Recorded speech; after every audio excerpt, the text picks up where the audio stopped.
कारी टूरी तोर नैना मजादू, देखत ही दिल मोर होगे बेकाबू।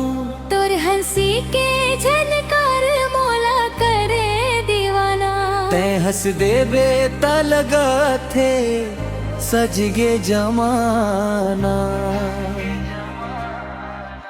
गाँव के गली में जब तै चल खस, पायल के रुंझुन माँ मन लाहर थस।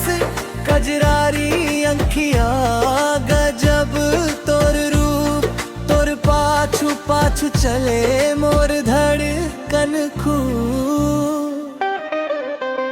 मोर कारी टूरी तोर नैना मजादू, मोर कारी टूरी दिल होगे बेकाबू। तोर हंसी के झनकार मोला करे दीवाना। तै हंस देबे ता सज गे जमाना।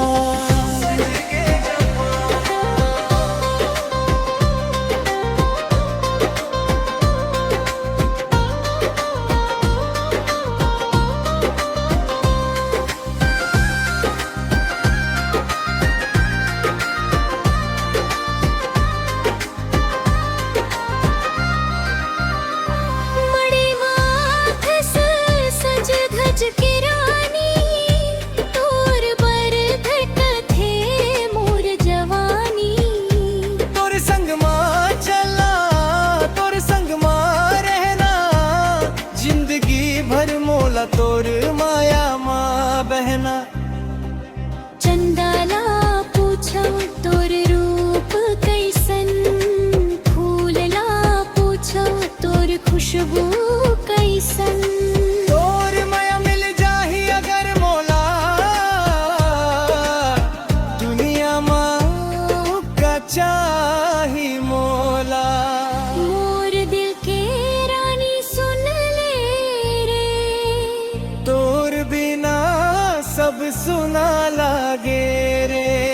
जन्म जन्म तक साथ निभाबो, तोर संग हंसबो तोर संग गाबो। मोर कारी टूरी तोर नैना मजादू, मोर कारी टूरी दिल होगे बेकाबू। तोर हंसी के झनकार मोला करे दीवाना। तै हंस देबे त सज गे जमाना।